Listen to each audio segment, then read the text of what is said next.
Mas o interessante é a gente ver um pouquinho da história de Tomé, né? Muitas vezes a gente vê um Tomé, às vezes, criticado, e às vezes eu tento um pouquinho que, entre aspas, redimir um pouco a história de Tomé. Por quê? Vamos tentar colocar isso nos dias de hoje. Colocar a história de Tomé nos nossos dias, tá? Tomé era uma pessoa incrédula. A gente pode começar a tentar responder essas perguntas. Tenta responder mentalmente, né? Tomé era uma pessoa incrédula. Tomé precisou ver para crer. Eu vou contar uma historinha para vocês que vai expressar, claro que não totalmente, porque toda história que a gente coloca em contraposição a uma outra história vai ser pobre para expressar o que é a primeira história que se quer explicar, tá? Então, é uma modulação, é um exemplo para a gente tentar entrar no espírito dessa passagem bíblica, que sem dúvida nenhuma é especial, uma passagem sensacional. Por volta de 1999, eu estava no seminário diocesano de Petrópolis, fazendo lá o curso de filosofia, né? Seminarista, na verdade, era seminarista menor, estava cursando o terceiro ano do ensino médio. Não, minto, faculdade mesmo. O que aconteceu? É, Nós saímos cedo da faculdade, nós acordávamos por volta de 5:30 da manhã, fazíamos as nossas orações, tomávamos café e íamos para a faculdade, para a Universidade Católica de Petrópolis, que é onde eu trabalho hoje. E esse trajeto durava aproximadamente de 20 a 25 minutos. Tá? Petrópolis é uma cidade pequena, mas tem trânsito. O que aconteceu? A turma foi dispensada por volta de 10 horas da manhã, e assim nós poderíamos voltar para o seminário. Porém, alguns seminaristas usaram esse período de tempo para ir para o laboratório de informática adiantar alguma coisa, visto que no seminário nós ainda não tínhamos internet. Nós estamos falando do início da década de 2000. Então, isso quer dizer, 20 anos atrás. O que aconteceu? Eu atrasei um pouco para chegar para o almoço. E quando eu cheguei o almoço tinha acabado, tá? Só que ainda tinham pessoas à mesa. E eu percebi que todos que estavam à mesa estavam com camisas do Flamengo, embalada. Naquela época, o Flamengo era patrocinado pela Umbro, se não me falha a memória. Umbro ou Nike. Todo mundo com embalagem da Nike, né? Com camisas novas. Eu cheguei, falei, ai meu Deus, o que aconteceu? Quem deu essas camisas para vocês? Aí o padre, que hoje é um bispo. Então, Tamocolde, o que aconteceu? Teve um dirigente do Flamengo que veio. Vocês estão vendo aí na apresentação do Michelangelo? A imagem? Não estão vendo mais? Saiu, Bruno. Deixa eu botar de novo, peraí. E aí o que aconteceu? Só para terminar a história, para a gente não usar o tempo todo contando essa história, mas que vai ilustrar um pouquinho o que eu quero dizer. E aí eu falei assim, o padre falou assim, pô, então a gente foi dar uma benção no sítio de um dirigente do Flamengo, e esse dirigente perguntou quem era flamenguista e distribuiu uma camisa para cada um. E aí eu fiquei branco, né? Pálido. Eu falei assim, pô, vocês lembraram de mim, né? E ficou aquele silêncio. Ninguém tinha lembrado que o Tamancold era flamenguista. Um amigo meu de Eunápolis, tá? Na verdade, Anápolis, Goiás, que hoje é padre, esmeraldino, torcedor do Goiás, falou que não, aqui, Tamancold, eu peguei para mim, mas como você é muito flamenguista, toma aqui a camisa. Vamos tentar transpor essa história para a história de Tomé. Tomé ficou durante 3 anos com Jesus. Durante 3 anos com o nosso Senhor. Vocês estão vendo a imagem ainda? Né? Durante 3 anos com ele. Tomé viu os principais milagres de Jesus, como nós vimos aqui nas aulas, tá? Nos nossos encontros. Moisés, Tomé, na verdade, viu Elias e Moisés ao lado de Jesus na transfiguração. Vamos voltando às passagens, né? A última passagem que a gente analisou. Tomé viu Jesus ressuscitando Lázaro. Tomé viu Jesus acalmando a tempestade. Tomé viu Jesus curando a menina. Talita, cume, menina, levanta-te. Tomé viu Jesus andando sobre as águas. Tomé viu Jesus multiplicando os pães. Tomé esteve com Jesus quando Filipe perguntou para ele assim: Senhor, ensina-nos a orar. Tomé esteve com Jesus até o último momento na cruz. Era um próximo dele. Fazia parte dos 12. E por que no momento intempestivo de Tomé, momento agudo, ele fala assim: só acredito se botar a mão na ferida dele. Por quê? Porque Tomé se sentiu, naquele momento, desprestigiado pelos seus. Não por Jesus, mas pelos seus. Por quê? Tomé era o único que não estava lá. Da mesma maneira que eu falei, vocês lembraram de pegar a camisa do Flamengo para mim, né? Não teve um que chegou e falou assim: mestre, o Tomé, ele saiu para comprar alimento. Aguente um pouquinho, para ele também ver o Senhor e poder tocá-lo. Ninguém naquele momento pensou no irmão que estava fora. Olha, foi despercebido. Porque a figura de Jesus, para eles, foi um impacto tão grande que eles ficaram, sem dúvida nenhuma, assustados com aquela figura reluzente, com Jesus ressuscitado na frente deles. E esqueceram do irmão. Quando Tomé chega, exatamente como eu cheguei no seminário, né? Claro que a comparação é ridícula, mas dá para você ter uma ideia da decepção. Eu cheguei no seminário, todo mundo com a camisa do Flamengo e eu não. Tomé chegou na casa depois de ter ido buscar pão ou buscar algum alimento, e todos tinham já sido confirmados na fé. Durante 3 anos, Jesus falou: eu vou ressuscitar. Durante 3 anos, Jesus falou: eu sou o Messias. Durante 3 anos, Jesus disse: eu sou o Rei Messias. Eu sou aquele predito pelos profetas. Eu vou cumprir a promessa messiânica.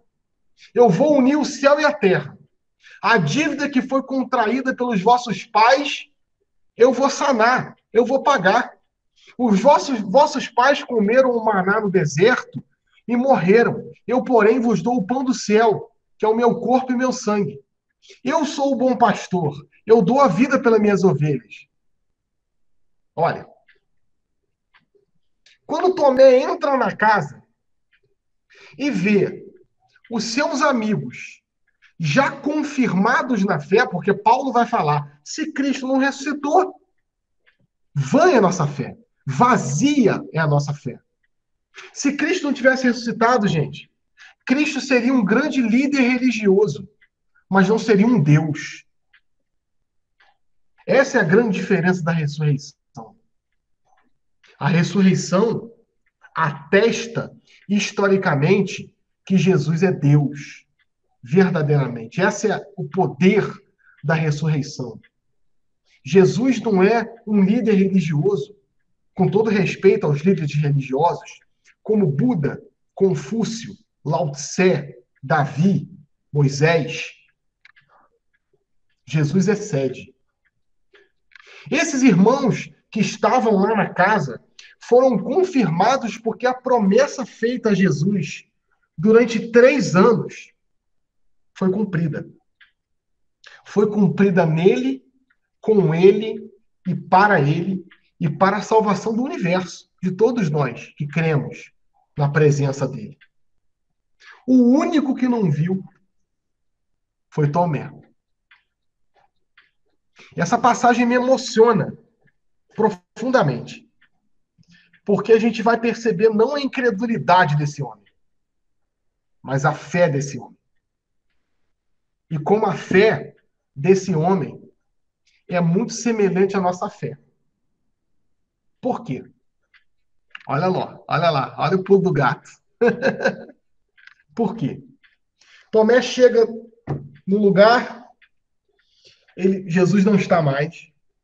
Os discípulos alegram, eu fico imaginando o choro, a alegria, a esperança e também um pouco de apreensão. O que será de agora em diante? O que nós faremos agora? Todos eles sabiam que Jesus era o Messias. Todos eles. Mas esse foi um fechamento, né? Aquele que estava na cruz há poucos dias atrás, aquele que ensanguentado estava, hoje está vivo e ressuscitado, e num corpo glorioso. Tomé chega na casa, vê aquela alegria, e eles falam: Tomé, o Senhor esteve aqui.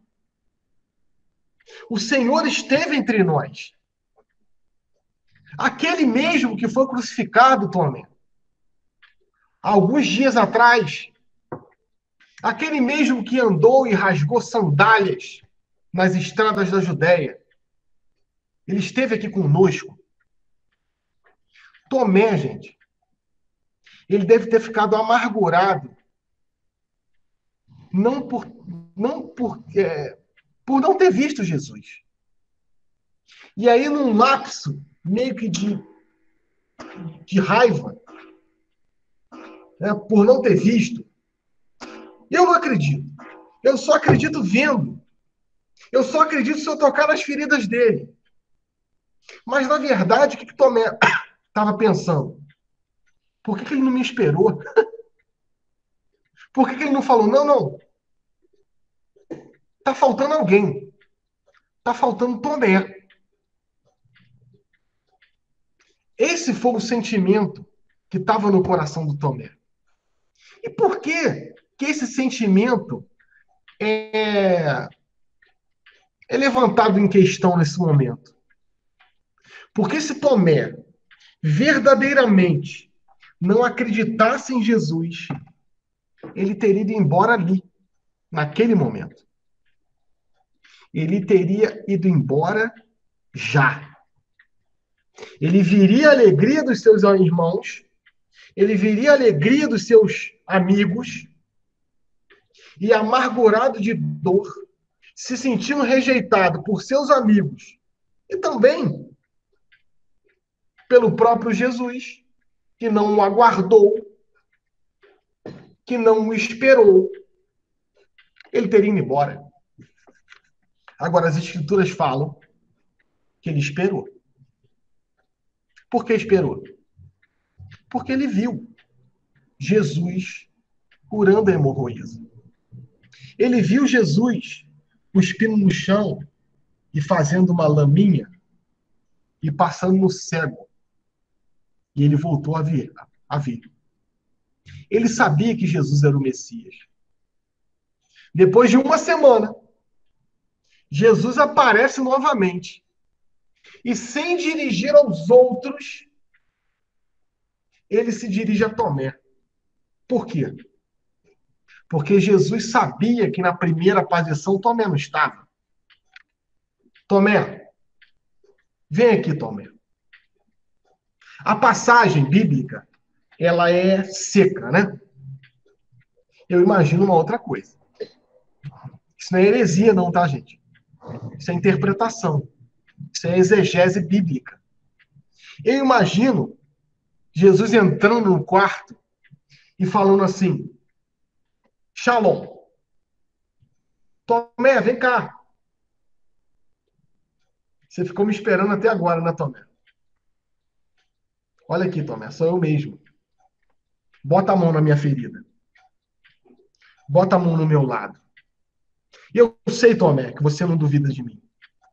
Eu sei, Tomé, que você jamais duvidou.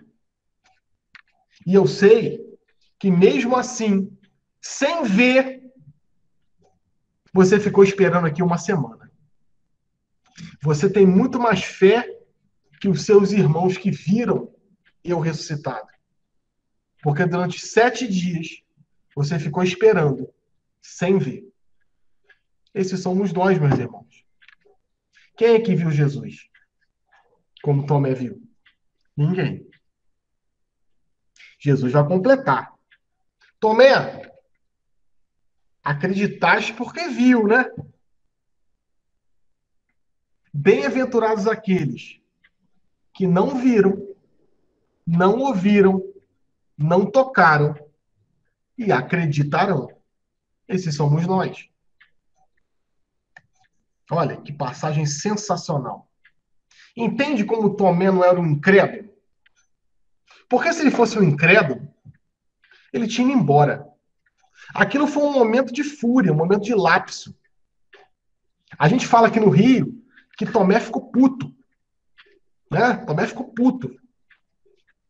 Ficou nervoso. Pô, por que eu não vi, cara? Como eu lá. Pô, por que eu não pegaram a camisa para mim? Entende? Tomé ficou. Jesus foi e também confirmou na fé. Agora, essa passagem pode ajudar a gente a refletir em outro momento. Na igreja, né? Parece que às vezes na igreja, Jesus aparece para todo mundo. Menos para mim, né? Não é assim, às vezes? Parece que a bênção está reservada para todos. Menos para mim. Parece que a vida de todo mundo caminha. Menos a minha. Parece que as benesses de uma vida correta e de uma vida de oração e de uma vivência de sacramento acontece para todo mundo, menos para mim. Mas você está na igreja ainda, né? Sem dúvida, um dia, Jesus vai te chamar pelo nome da mesma maneira que chamou Tomé. O que Tomé fez depois disso? A primeira grande profissão de fé do cristianismo. Claro que a gente voltar um pouquinho em Mateus 16, a gente vai ter, tu é o Messias, o Filho de Deus vivo. Não foi a carne nem o espírito que disse, agora dia 29, né? Dia de São Pedro e São Paulo. Não foi a carne nem o espírito que te revelou isso, mas foi meu Pai que está no céu. Porém te digo, tu és Pedro, sobre esta pedra edificarei minha igreja. E ainda digo mais, te darei a chave do reino dos céus. Tudo que ligares na terra será ligado no céu, tudo que desligares será desligado.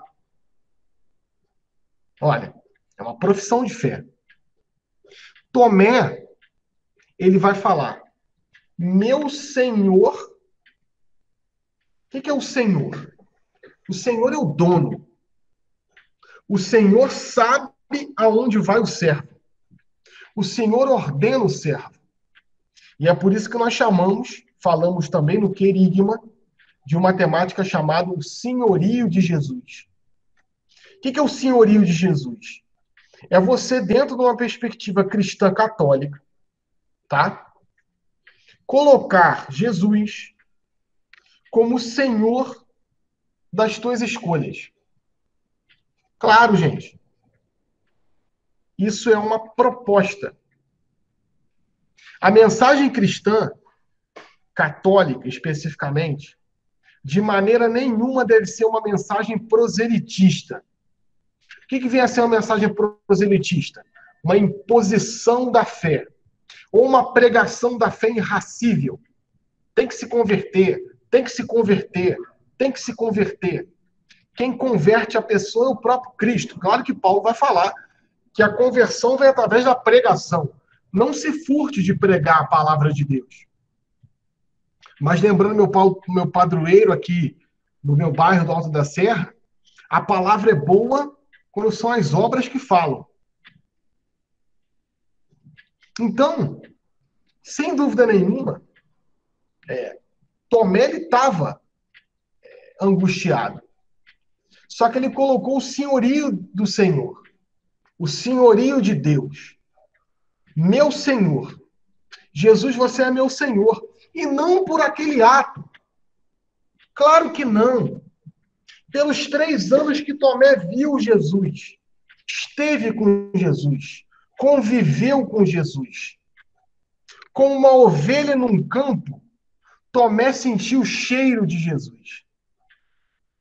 Tomé sabia a voz do Mestre, o reconhecia. Da mesma maneira que Maria Madalena, quando Jesus ressuscitou, e Jesus falou assim, Miriam, e ela reconheceu a voz do pastor, Tomé também reconhecia a voz do Mestre. E quando ele ouviu, ele falou, meu Senhor. Mas não apenas um senhor que é o dono de uma propriedade, um senhor que manda ir e vir, um senhor que ordena fazeres num determinado lugar, um dono, um gerente, um chefe. Não. Jesus é Deus. E essa profissão de fé nós fazemos até hoje. Meu Senhor e meu Deus. Então, toda vez que tu olhar para esse personagem bíblico, e por isso que ele é santo, não olhe com ar de incredulidade, mas olhe com ar de fé e de certeza, porque sem ver, ele ficou lá durante 7 dias. Eu fico imaginando as conversas nesses 7 dias. Eu fico imaginando. Você já viu quando você tem algum amigo que você convida para ir para sua casa, tá? E ele só tem um assunto. Todo mundo tem amigo assim, tá? Eu tenho vários amigos assim. Por isso que, muitas vezes, isso aí vai muito pro Mauro e pro Vitor, né?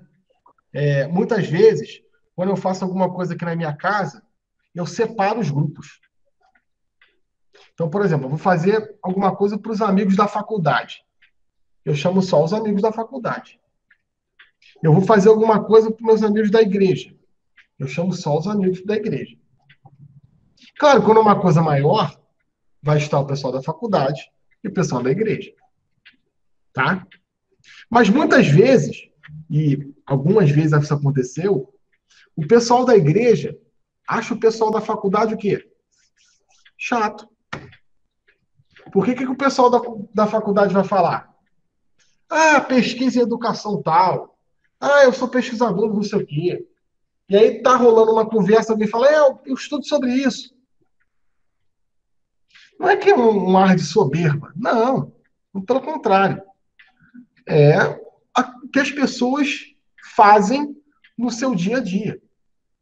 Mas muitas vezes as pessoas que não estão naquilo ficam deslocadas. Por isso, gente, eu falei isso para o pessoal do primeiro período, não sei se o Vitor lembra, né? Cuidado quando você começa a fazer alguma coisa para não falar disso o tempo inteiro com pessoas que não estão naquele meio. Isso afasta a pessoa. Por exemplo, você vai num grupo que as pessoas não são da igreja. Aí só fala de igreja o tempo inteiro. A igreja, porque a igreja, porque a igreja, porque a igreja, porque a igreja, porque a igreja. Certo? Ao invés de você atrair, você afasta. Pô, esse cara fala de coisas que eu não entendo. Esse cara fala de coisas que eu não convivo. Esse cara fala de coisas que eu não tenho conhecimento.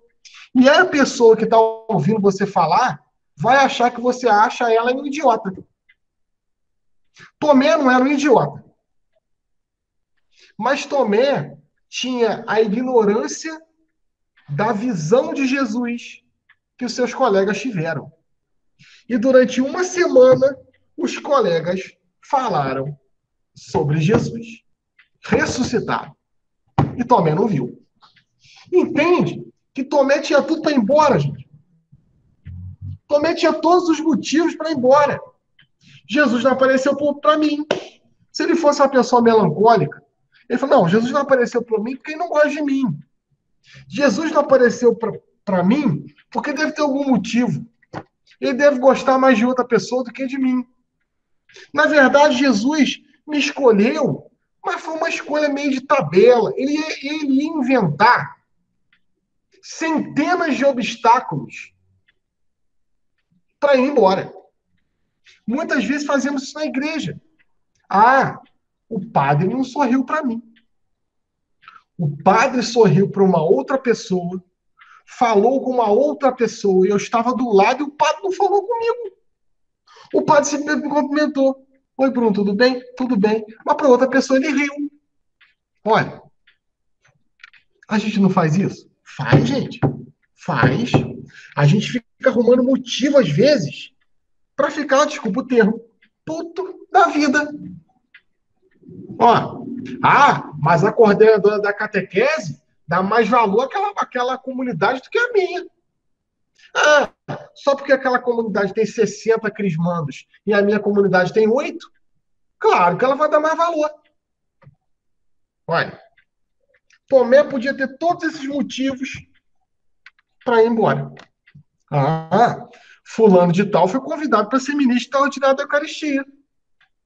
E ele está há pouco tempo na igreja. E eu que estou há 25 anos na igreja, o padre nunca me chamou. Ó, podia ser um motivo para Tomé, né?